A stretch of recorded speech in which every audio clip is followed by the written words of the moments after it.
Nahdlatul Ulama atau NU, organisasi Islam terbesar yang dibangun oleh Kiai Haji Hashim Asy'ari, kakek Presiden Gus Dur pada tahun 1926, yang memiliki prinsip Islam moderat dan Islam toleran dengan cita-cita memperkuat atau mewujudkan 3 persaudaraan.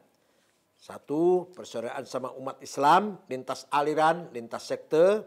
2, persaudaraan sebangsa setanah air, lintas budaya, suku dan agama. Dan puncaknya persaudaraan sama umat manusia, lintas bangsa, lintas negara. Semenjak tahun 36, sebelum Indonesia merdeka, NU telah menerima bahwa Indonesia bukan negara Islam, tapi Indonesia negara bahasa Arab Darussalam, negara yang damai, nation state, negara yang merekrut semua komponen yang ada adalah saudara sebangsa dan setanah air. Bukan negara Islam tapi Darussalam, bukan Darul Islam. Itu tahun 36. Itu artinya bahwa NU telah menerima nasionalisme sejak awal. Sebelum merdeka, NU telah menerima konsep nasionalisme. Dalam arti, nasionalisme tidak bertentangan dengan Islam. Bahkan, Ki Hashim Asy'ari mengatakan, hubbul watanul iman, nasionalisme bagian dari iman kepada Tuhan. Artinya, di sini Hashim Asy'ari telah menghubungkan, mengharmoniskan antara agama, teologi, dengan politik kebangsaan. Anda seorang nasionalis harus beriman kepada Tuhan, beragama. Anda seorang yang beriman, beragama harus nasionalis. Kira-kira begitu. Kesimpulannya begitu, ringkasnya. Jadi, ya, bahkan Hashim Asy'ari mengatakan barang siapa mengkhianati tanah airnya, misalkan berpihak pada penjajah Belanda atau Jepang, maka orang itu boleh dibunuh karena membela tanah air bagian dari iman, hukumnya wajib. Melihat sejarah masuknya Islam ke Nusantara ini dengan damai, tidak dengan kekerasan, tidak dengan peperangan, tapi dengan pendekatan culture, pendekatan budaya, sehingga masyarakat Nusantara tertarik memeluk agama Islam. Itulah Islam yang disiarkan, yang disebarkan oleh Wali 9. Nah, itu yang dilanjutkan, prinsip itu diteruskan oleh Nahdlatul Ulama. Oleh karena itu, kami NU menolak radikalisme, menolak ekstremisme, apalagi lebih-lebih menolak terorisme. Lebih-lebih mengatasnamakan agama Islam. Itu merupakan dosa, merupakan pengkhianatan terhadap Islam itu sendiri. Kekerasan dengan mengatasnamakan agama Islam merupakan kezaliman, merupakan pengkhianatan terhadap Islam itu sendiri. Karena Nabi Muhammad sendiri ketika menjadi pemimpin di Madinah, penduduknya ada muslim, ada non-muslim, ada pribumi, ada pendatang. Semuanya diberlakukan sama, di depan hukum sama, hak kewajiban sama, fasilitas sama.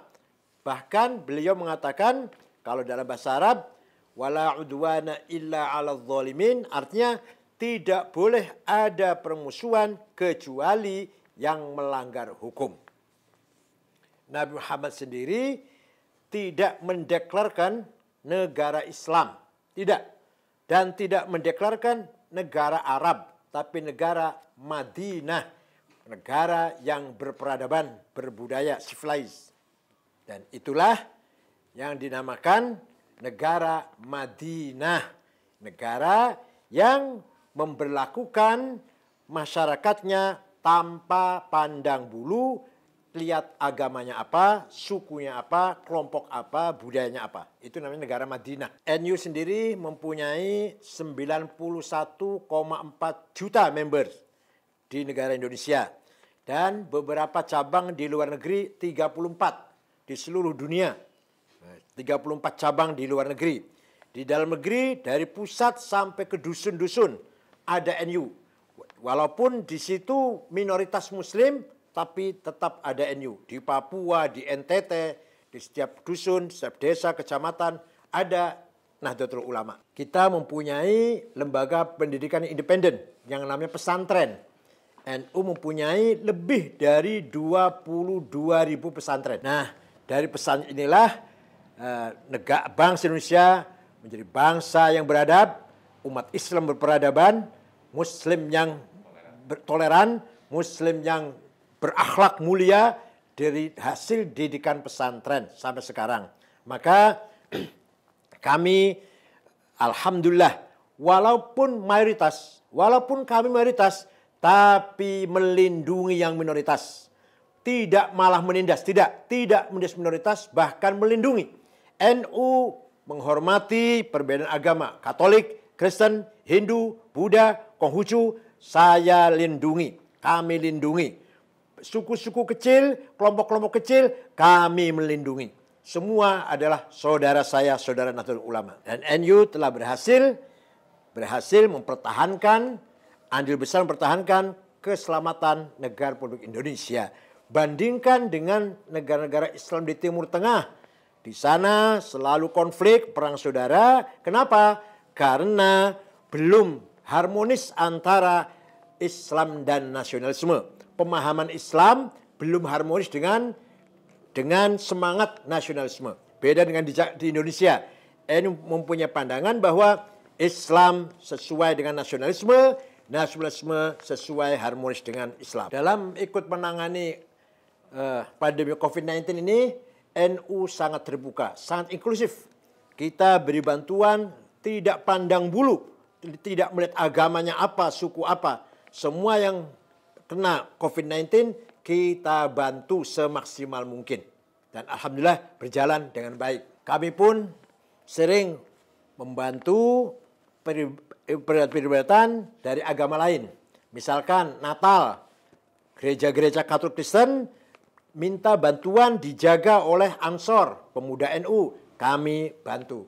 Semua hari raya Hindu, hari raya Buddha, hari raya Konghucu, hari raya Katolik Kristen, Natal, kita ikut serta mengamankan resepsi agama itu.